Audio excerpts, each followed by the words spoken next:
திமுகவில் முக்கிய நபராக இருக்கும் செந்தில் பாலாஜி அமலாக்கத்துறை மூலம் சிறை சென்று வந்ததால் தற்போது அவர் அமைச்சர் பதவியை இழந்துள்ளார். ஆனாலும் திமுக தலைமை அவருக்கான முக்கிய பொறுப்பை நேரடியாக வழங்கித்தான் வருகிறது. இந்த நிலையில்தான் செந்தில் பாலாஜிக்கு திமுக உடன்பிறப்புகள் டிமிக்கி கொடுக்கும் வேலையில் இறங்கியிருப்பதாக தகவல் வெளியாகியுள்ளது. 2026 சட்டமன்ற தேர்தலில் திமுக மீண்டும் வெற்றி பெற்று ஆட்சி அமைக்க வேண்டும் என்ற குறிக்கோளுடன் செயல்பட்டு வருகிறது.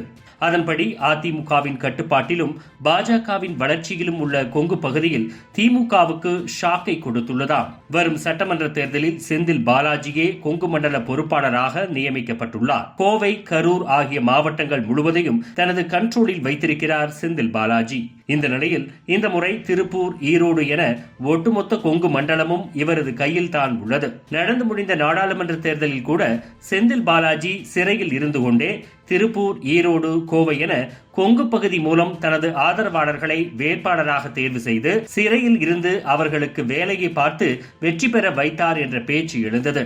இந்த நிலையில்தான் சட்டமன்ற தேர்தலில் அவர் பொறுப்பாளராக நியமிக்கப்பட்டு கொங்கு பகுதி அதிமுக வசம் இருப்பதை திமுகவின் கொடியை நாட்ட செந்தில் பாலாஜிக்கு முக்கிய அசைன்மெண்ட் கொடுத்துள்ள நிலையில் செந்தில் பாலாஜியின் பேச்சுக்கு நிர்வாகிகள் முக்கியத்துவம் கொடுப்பதில்லையா? சென்னை எப்படி திமுகவின் கோட்டை என்று சொல்கிறதோ அப்படித்தான் கொங்கு மண்டலத்தை 25 ஆண்டாக திமுக அங்கு மண்ணை கவ்வி வருகிறது.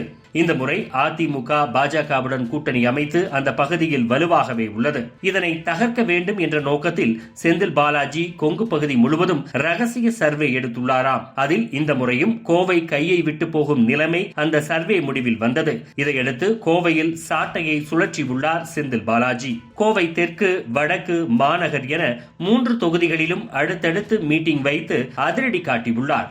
மாவட்ட செயலாளர்கள் முதல் ஒன்றிய செயலாளர்கள் வரை தனித்தனியே பேசியுள்ளார். அப்போது கராராக பேசிய பாலாஜி, இந்த தேர்தலில் ஜெயித்தே ஆக வேண்டும், சொந்த பிரச்சனை, தனிப்பட்ட பகை, இந்த மாதிரி எந்த காரணங்களுக்காகவும் கட்சிக்குள்ளே பிரச்சனை வரவே கூடாது, எல்லாரும் ஒழுங்கா கட்சி வேலையை மட்டும் பார்க்கணும், அவங்க பூத்துக்கு அவங்க தான் பொறுப்பு, ஜெயிச்சு கொடுக்க முடியாட்டி இப்பவே எழுதி கொடுத்துட்டு போயிருங்க என கடிந்துள்ளாராம். கடந்த தேர்தலில் கொங்குவில் உள்ள திமுக நிர்வாகிகள் எஸ்பி வேலுமணிக்கு ஆதரவாக செயல்பட்டது போல இப்போ செய்யக்கூடாது என்றும் கூறியுள்ளாராம். இந்த தகவல் தலைமை வரை சென்றதால் கொங்கு பகுதியில் அதிமுகவை வீழ்த்த வேண்டும், அந்த வேலையை செந்தில் பாலாஜி செய்யவில்லை என்றால் அவருக்கு திமுக அங்கீகாரம் கொடுக்காது என்ற பேச்சுக்கள் இப்போதே அறிவாலயத்தில் தொடங்கியுள்ளதாம். ஏற்கனவே வழக்குகள் உள்ள நிலையில் செந்தில் பாலாஜியை கழட்டி விட வேண்டும் என முடிவெடுத்துள்ளதாகவும் கூறப்படுகிறது. இதுபோன்று முக்கிய நிகழ்வுகள், அரசியல் தகவல்களை ஆழமாகவும் மாறுபட்ட கோணத்திலும் அறிந்து கொள்ள